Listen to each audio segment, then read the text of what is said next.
né? A gente tem aqui na esquerda, né? A gente tem El com 2 leões, né? Isso tá na alça da faca de Gebel al-Arak ou Arak, né? Gebel Arak. É uma faca, que é essa que está aqui na direita, né? É uma faca de marfim e sílex egípcia, olha só, egípcia datada de Nakada II, ali 3.500, 3.200 antes da Era Comum, que apresenta ali a influência mesopotâmica, né? Então, essa cultura material, essa faca de marfim, ela é egípcia. Lembrando que essa região, né, Canaã, Ugarit, eram todas cidades-estados vassalas do Egito, né? Então, ali a gente tinha Canaã, aquelas duas terras, né, as terras altas de Canaã, o Reino do Norte e o Reino do Sul, mas ali tudo era Canaã, que era vassalo do Egito, dependente ali dos faraós egípcios, né, comprovados, inclusive, pelas cartas de Amarna. Essa dependência, né, o fato dessas cidades-estados serem vassalas. Vai ter live, tem live aqui que a gente fala detalhes dessas terras altas, vai ter mais ainda, vai ter lives, vídeos, né, que a gente vai abordar mais sobre essas duas regiões e como eram distintas. Depois de Canaã, ali virou Palestina, né? Sempre foi Palestina até hoje, né? Tudo aquilo ali. Então, pessoal, é o Deus criador cananita, né? Também ali cultuado pelas tribos hebraicas que se assentaram ali no norte da Palestina. Era Canaã, como eu falei, se tornou em seguida Palestina. Só para lembrar, século V antes da Era Comum, a gente já tem Heródoto se referindo à região como Palestina. E o nome desse deus, por vezes, né, é utilizado ali como sinônimo ali do Javé, do Jeová, do Yavé, né? Muita gente pergunta isso, né? O Javé, na verdade, ele está associado ao El, ao Baal, né? Muitas características, ele pegou ali do Baal, né? Ele adaptou ali do El também, né? Muitas habilidades do Baal foram para o Javé, né? Tem várias questões que a gente pode correlacionar esses personagens, né? Inclusive eu escrevi aqui o nome errado no slide, peço perdão a vocês, El e Baal. Eu botei 2 L's, né? São 2 A's, né? No primeiro aqui, Baal, o ciclo de Baal. Então, pessoal, eu vou falar um pouquinho para vocês dessa divindade, fazer uma rápida introdução, e vou passar para o João, para ele fazer mais correlações com o texto bíblico, tá? E vou falar também uma questão, o que é esse ciclo de Baal, o que é essa literatura, de onde ela vem, o que é que ela relata, né? Pelo menos assim, o mais importante que ela aborda para passar para vocês, tá certo? Então, no Levante, na região do Levante ali como um todo, pessoal, era o Deus supremo, né, o pai da humanidade, né, e de todas as criaturas, e o esposo, né, o marido da deusa Axerá, né, e como atestado ali na própria mitologia de Ugarit. Inclusive, tem lives aqui no canal sobre Axerá, mostrando detalhes, né, do culto, de onde veio, tá bom? Então, ela era esposa ali do deus El, né, colocada dessa forma lá na mitologia de Ugarit. E ele governava ali, esse deus El, né, o monte Zafon, e foi um monte ali, uma montanha ali no norte, fica ali região norte da Síria, né, que é uma montanha divina, depois vai passar para Baal, até Javé, em alguns momentos é associado a esse local, né? Javé até coloca-se Javé lá no monte, né, que é de Baal, que é justamente esse monte Zafon, que era antes de El, né? Então ele governava todos ali desse monte divino, dessa montanha divina, né, o Zafon, e foi sob sua égide que Baal, o deus ali inicialmente equivalente ali ao Haddad da mitologia acadiana, né, que a gente vê várias correlações entre eles, alguns pontos em comum, né? Então Baal ele se casou com Anat, né, irmã e esposa dele, né? E derrotou ali outros deuses, né? A gente vai ver no ciclo de Baal que há vários conflitos pelos quais ele passa. Ele morre, ele ressuscita, ele ressuscitou, inclusive, muito antes de Jesus, né? Antes de Jesus ressuscitar, Baal já tinha ressuscitado, né? Então, ele vai derrotar ali deuses, inclusive irmãos deles, né? O deus do mar, o Ian, o deus da morte, Mot, né? Então, ele vai se tornar ali o rei dos deuses, né? O primeiro ali, o mais importante desse panteão, a partir do momento que ele derrota várias dessas outras divindades, né? Então, El, ele tinha gerado muitos deuses, mas assim, os mais importantes ali foram Baal, Ian, Mot, né, Anat, cada um dos quais possui ali, por exemplo, o Baal está muito correlacionado ali a Zeus, o Ian ao Poseidon, né, a questão dos mares, o Mot ao Hades, né, a questão Deus da morte, né? Então, lembrando, pessoal, só um adendo que muita gente às vezes confunde, região levantina, esse termo geográfico geralmente é usado para agrupar ali a região que hoje é Síria, Líbano, Jordânia, que mais? Palestina, a região também da Palestina ocupada, né, pelo Estado ilegítimo sionista, também aquela parte faz parte, né, da região do Levante. Também a gente pode incluir o Iraque, a Arábia Saudita, o Egito, né? Então, é toda essa região, essa geografia, tá? Então, os documentos ugaríticos encontrados ali em Ras Shamra foi Ugarit no passado, né? Hoje está ali mais ou menos ali no noroeste da Síria, na costa do Mediterrâneo, né? Ras Shamra. Foi encontrado muita cultura material, muita documentação, tabuletas de argila, com inscrições cuneiformes, né, que o Ugarit lá utiliza um tipo de cuneiforme. A gente vai já ver um texto mostrando isso, né? Então, os documentos ugaríticos encontrados nessa região de Ras Shamra, na Síria, oferecem ali várias referências a esse deus El, né, que ele reside naquela montanha sagrada, como eu falei para vocês, ocupando ali a posição nos mitos, tá, pessoal? Mitologia. Nos mitos ali de divindade, chefe do panteão ugarítico, tá? E ele é descrito também como um santo, né? Em alguns textos é colocado como santo, ele aparece como uma divindade, um ancião, cabelo grisalho, né? Ele é descrito também como o pai da humanidade de outros deuses, vários outros deuses. Inclusive no épico de Keret, ele é chamado, tá lá, né, a referência a ele como pai da humanidade. Tá? Então há algumas referências a ele, inclusive na Bíblia hebraica. O João vai logo depois mostrar algumas correlações com a Bíblia, né? Assim, algumas questões envolvendo ali a Bíblia hebraica, a Bíblia cristã, e ali naquelas narrativas tardias, mitológicas dos israelitas, né? Então, o João ele vai explicar melhor, ele vai, por exemplo, o El ele vai aparecer ali em Isaías 14, né? Uma citação bastante importante ali em referência ao El, e o João vai falar um pouco mais sobre isso com vocês já, tá? Então, aqui, pessoal, só para mostrar para vocês, olha a influência egípcia, né? Era uma cidade, né? Era uma região que pagava tributos ao Egito, eram vassalos do Egito, né? Essa região aqui da atual Síria, Ras Shamra, Ugarit, né, no passado. Então, aqui a gente tem a deusa Anat, você vê, ó, a Coroatef.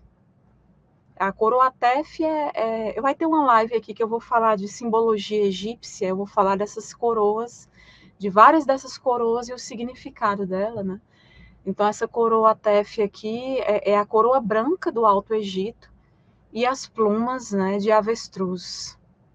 Então, isso aqui é um símbolo de proteção pós-morte, né? E é muito usada, inclusive, ali quando como é que diz? É um símbolo de Osíris, né, relacionado ali à ressurreição no mundo dos mortos.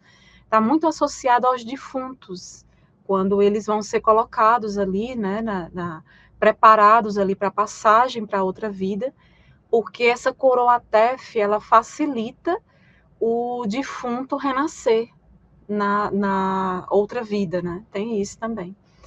Então, só essa curiosidade aqui para falar para vocês, mas a Anat aqui com várias influências egípcias, né? A gente vê aqui claramente. E aqui na direita é uma região na Síria, são as ruínas de Mari ou Mari, né? Vou já falar melhor para vocês. Então, nessa imagem da esquerda, a gente tem uma representação da deusa Anat, é uma deusa importante ali, do panteão ugarítico, né? Inclusive tem um vídeo no canal, um dos primeiros vídeos que eu postei nesse canal, que é justamente uma descoberta arqueológica em Gaza, né? Gaza é um local rico arqueologicamente, né? Era, né? Assim, a gente vinha tendo muitas descobertas arqueológicas importantes, onde você cavava ali, surgia algo importante do Império Bizantino, Império Otomano, cultura material egípcia também. Então, foi descoberto lá, se eu não me engano, foi começo do ano passado, tem um videozinho aqui no canal que eu postei na época, uma cultura material, tipo uma cabeça de Anat, de uma estátua, né, em referência a essa deusa Anat, que foi descoberta em Gaza, tá? Então, pessoal, essa era uma divindade muito importante ali naquela região, né? Então, a Anat, ela tá aí num trono com a lança, né, escudo, e a coroa que eu falei para vocês, a coroa Tef. Então, ela é uma deusa da guerra, da caça, uma das filhas de El, esposa e irmã de Baal, né? Então, você vê claramente a influência egípcia, né? Como eu falei, lembrando que o Ugarit pagava impostos, tributos ao Egito, era uma cidade vassala ali do Egito, assim como várias cidades-estados de Canaã, né, nessa época, né? Então, em Ugarit, pessoal, a Nat, essa deusa, ela era uma das principais deusas, e ela recebia ali regularmente muitas oferendas, né, conforme a gente vê ali atestado em vários textos escritos, tanto na língua ugarítica local, quanto em Urrita também. Então, ela também aparece ali muito frequentemente em mitos, incluindo o ciclo de Baal, que eu vou logo mais falar para vocês, o que seria, e a epopeia de Akhat, também, né, um documento ali ugarítico, onde ela é bastante citada, tá bom? Então, a Nat, ela era uma deusa associada, como eu falei, à guerra, à caça, né, e a maioria dos pesquisadores presume que ela se originou ali na cultura amorreia ali da Alta Mesopotâmia, ali durante a Idade do Bronze, e que a deusa Hanat, atestada ali nos textos de Mari, que é essa região aqui que tem essas ruínas aqui na imagem da direita, né, na Síria também, né, então atestado nesses textos, desses que foram encontrados nesse local, e adorada em uma cidade com o seu nome, né, localizada ali em Surrum, né? Então, provavelmente essas deusas foram precursoras, né, já da Anat nessa região. Lembrando ali que Mari, essa localidade, né, foi uma antiga cidade-estado semítica ali na atual Síria, Turquia não, Síria. Né? Então, tá aí as ruínas desse local na imagem, né, onde foram encontrados textos importantes, documentos importantes. Então, aqui a gente tem uma representação do Baal, né?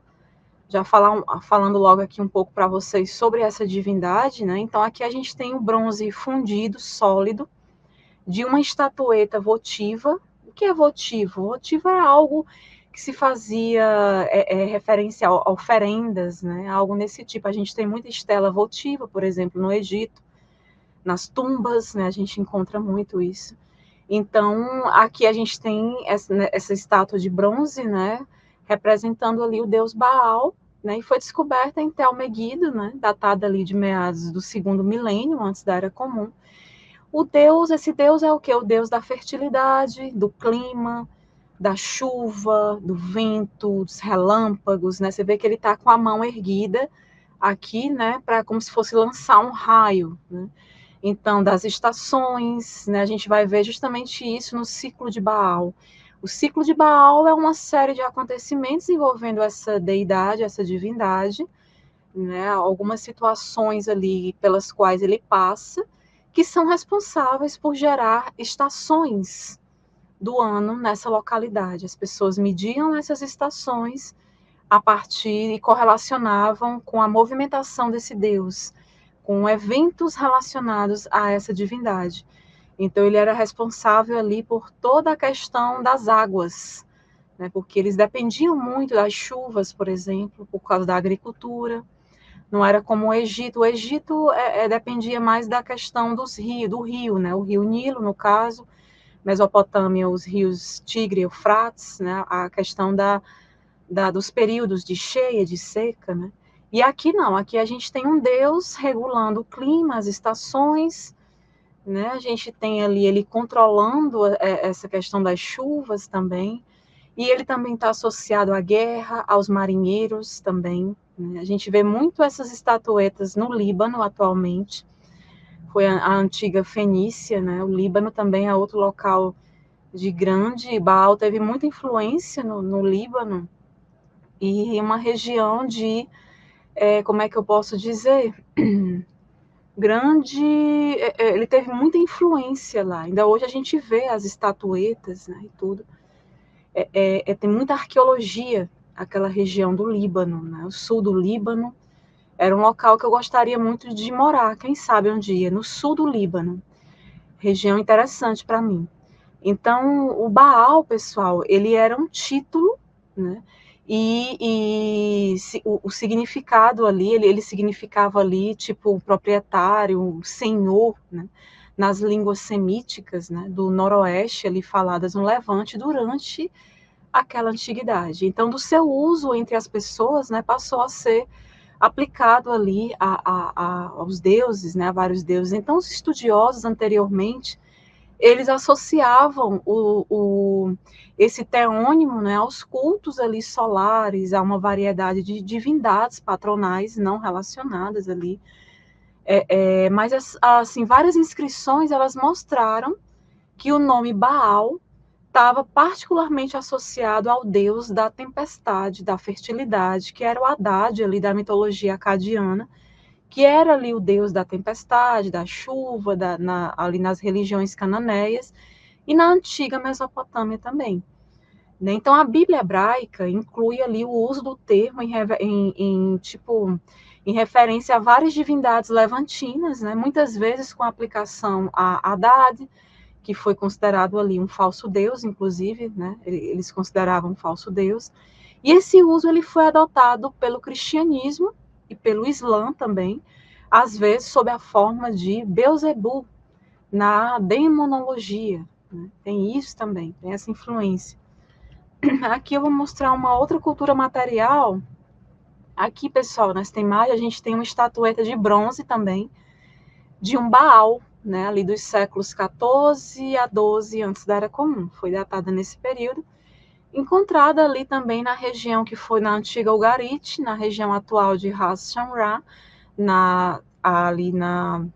no norte da Síria, né, costa mediterrânea, uma cidade portuária muito importante, e pertinho ali da costa fenícia, né, e ela está no Museu do Louvre, em Paris. Então, Baal sempre foi usado como nome próprio, né, aliás, ele também foi usado como nome próprio no terceiro milênio ali, antes da Era Comum, quando aparece uma lista de, como é que eu posso dizer, uma lista de divindades em Abu Salabik, acho que o nome é esse.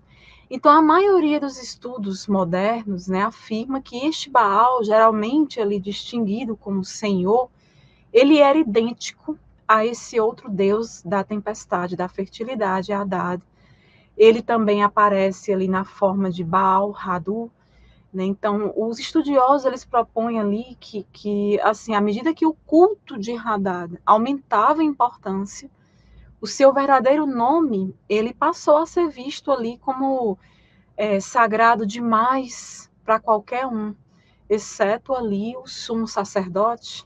Né? Então, falar em voz alta e o pseudônimo Senhor, né, Baal, ele foi usado em seu lugar como Bel, né, foi usado para Marduk, entre os babilônios, Adonai para Yahvé entre os israelitas, né? Então, a minoria ali de pesquisadores propõe ali que Baal era uma divindade cananeia nativa e cujo o culto, né, foi identificado, absorveu ali aspectos de Haddad. Então, independentemente da sua relação original ali no primeiro milênio, antes da Era Comum, essas duas divindades eram distintas. O Haddad, ele era adorado pelos arameus, né? E o Baal é pelos fenícios, né? Pelos cananeus, né? Então, Baal, pessoal, é bem atestado ali em várias inscrições sobreviventes, né? E era popular ali em vários nomes teofóricos em todo o Levante, né? Mas ele é geralmente ali mencionado junto com outros deuses, né? E o seu próprio campo de ação, ele raramente ali, ele de fato ele é definido. No entanto, ali os registros ugaríticos, eles mostram como um deus realmente do clima, né? Com poder ali, tipo, ele sempre está associado, esse deus, ao clima. Né? A gente vê muito isso, com poder ali particular sobre raios, ventos, chuva, fertilidade. Então, os verões secos da área foram explicados com o tempo, como o tempo de Baal, né, no submundo. Era o período que ele estava ali no submundo que gerava aqueles verões secos que a população daquela região tinha, né, e o seu retorno no outono causando ali aquelas tempestades que iriam reviver a terra, né? Então tudo isso que eu falei aqui está relacionado ao ciclo de Baal, essa série de acontecimentos, de conflitos, de guerras entre esse Deus e outras divindades também. E tudo isso, inclusive ele lutou com monstros marinhos, também tem nas mitologias, né, relacionadas ao ciclo de Baal.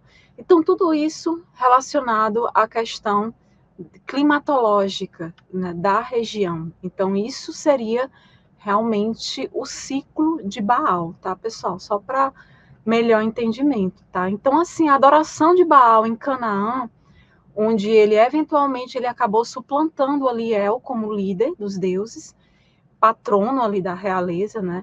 Então, estava ligado à dependência ali das regiões dessas chuvas. E ele era o deus das chuvas. Isso era importante para aquelas pessoas, esse culto a Baal, né? Eles precisavam das chuvas ali para a sua agricultura. E ao contrário do Egito e da Mesopotâmia, né, como eu falei para vocês, que concentravam ali na irrigação, a partir dos próprios rios dessas regiões, né? Já ali no caso, né, de Ugarit era diferente, né?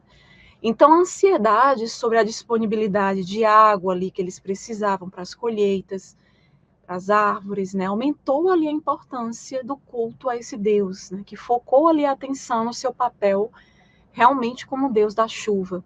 Ele também foi chamado ali durante a batalha, ele era muito convocado, eram feitos cultos ali para ele ajudar ali nos conflitos, né, nas batalhas, mostrando que se pensava que ele intervinha realmente, ele iria intervir ativamente no mundo do homem. A gente vê isso também no Egito, né, os deuses egípcios ali, de certa forma, naquele universo astroteológico, né, interferindo no dia a dia daquele povo. Então aqui a gente vê a mesma coisa, o Baal ali intervindo ativamente no mundo do homem. Ao contrário de El. El era tipo um deus mais distante, como se Baal estivesse mais próximo ali da humanidade e das necessidades, né, da humanidade como um todo. Então a gente tem essas questões também. E a cidade libanesa ali de Baalbek, que a gente tem, né, que recebeu o nome de Baal, né, esse nome tem tudo a ver com essa divindade, o nome da cidade lá de Baalbek, que inclusive tem aquele templo lá, megalítico, pré-histórico, né, tem vários períodos aquele templo, né, aquele templo, um local bem interessante de ser estudado. E alternativamente Baal ele é um corregente divino ali com El. Em determinado período se coloca ele dessa forma, né, um corregente, onde El era o executivo, realmente, enquanto Baal era o sustentador do cosmos. Olha que interessante esse universo lá deles, né? O universo astroteológico. E aqui, pessoal, eu queria indicar para vocês um livro, né? Que teve participação, inclusive, do Mark Smith, e é do E.J. Brill, né? Que é justamente sobre esse ciclo de Baal. Quem quiser entender maiores detalhes, né? É uma ótima leitura, porque ele vai falar detalhes ali de todos os conflitos, que Baal passou com várias outras divindades, caracterizando cada momento desse ciclo ali de Baal. Tá? Bem interessante também. Então, Baal de Ugarit era o epíteto de Haddad, mas, com o passar do tempo, o epíteto acabou tornando-se o nome do deus, né? Enquanto Haddad se tornou o epíteto. Então, costumava-se, inclusive, dizer que Baal era filho de Dagan ou Dogon, ou Dagan ou Dagon, né? Tanto faz, Dagan, tá correto, Dagon também. Mas aparece ali como um dos filhos de El, no caso das fontes ugaríticas, né? Onde ele realmente é filho de El. Então, tanto Baal quanto El, eles foram associados à questão do touro nos textos ugaríticos. E aí a gente já vê também a influência egípcia, né, que a gente vê lá no Egito, a gente vê o Mineves, ali bem anterior, bem... Qual o período dinástico? Esqueci, acho que quinto, sexto período dinástico.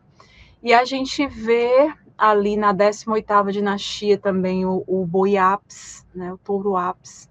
Então a gente tem essas divindades associadas ao touro, ao boi no Egito, e a gente está vendo mais uma influência egípcia aqui nesses textos, nessa mitologia ugarítica, né? Porque tanto Baal quanto El, eles foram associados ao touro nesses textos ugaríticos. A gente tem cultura material mostrando isso, né?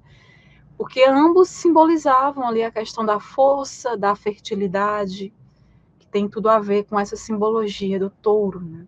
Então ele tinha... o Baal, ele tinha ali uma inimizade ali especial contra as cobras, olha só, né? Então, tem essa questão de várias batalhas, vários conflitos, né? Ele lutou ali contra o Tanin, ou Tunanu, né? A serpente torcida, Lotan, a serpente fugitiva, o Leviatã bíblico, né? Então, ele teve esse tipo de batalha. Então, o conflito de Baal com o Yamu também, né, ele é agora geralmente considerado como protótipo ali da visão registrada no capítulo 7 ali do livro bíblico de Daniel. Depois o João pode até falar um pouco mais sobre isso, né? Então, como conquistador do mar, né, o Baal também ele foi considerado pelos cananeus e pelos fenícios também como patrono ali dos marinheiros e comerciantes marítimos. Esse pessoal, a gente vê os fenícios, né, como grandes comerciantes marítimos, né? Então, por isso que a gente vê também a figura do Baal, né? Lá eles sempre têm no Líbano, o Líbano hoje, eles têm muitas essas estatuetas, né, do Baal, justamente por conta disso, né, a herança fenícia. Ali essa associação Baal foi importante, foi uma divindade importante ali para aquele povo também, né? Então, como vencedor de Mot, que era o deus cananeu da morte, né? O Baal, ele era conhecido como Baal Rapilmar, uma coisa assim, que pronuncia, e considerado o líder dos Refaim, que são os espíritos ancestrais, particularmente aqueles das dinastias governantes. Então, ele teve esse conflito com esses irmãos dele, né? Com o irmão que era o deus do mar, né? Yamu, teve com esse outro que era o Mot, que é o deus da morte, né? Então ele teve com monstros marinhos, né? Ele passou ali por várias serpentes, né? Várias situações de conflitos. Então, de Canaã, a adoração ali de Baal se espalhou ali para várias regiões. A gente vê ali para o Egito, pelo Império Médio, mais ou menos, né? Por todo o Mediterrâneo, seguindo ali as ondas de colonização fenícias da época, né? No início ali do primeiro milênio antes da Era Comum, e ele foi descrito com diversos epítetos. Haviam muitos epítetos. Epítetos seriam seriam qualificações, apelidos, seria uma forma, um nome que ornamentava o nome principal. né, geralmente uma qualidade que era aderida ali ao nome principal. E antes de Ugarit ser redescoberto, né, supunha-se que estes epítetos que ele tinha, na verdade, iriam se referir, seriam referências a outros deuses, deuses locais diferentes. Mas, na verdade, são todos epítetos do próprio Baal. Na verdade, tudo se referia a ele, a essa divindade, né, nessa região de Ugarit. No entanto, pessoal, os textos de Ugarit, eles revelaram que eram ali considerados manifestações locais desta divindade, em particular ali análogas às manifestações locais, por exemplo, uma comparação aqui da Virgem Maria na Igreja Católica Romana. Então, esses epítetos, eles presentes, quando a gente vê esses textos, né, de Ugarit, referentes a Baal, seriam, na verdade, várias manifestações locais desta divindade, né?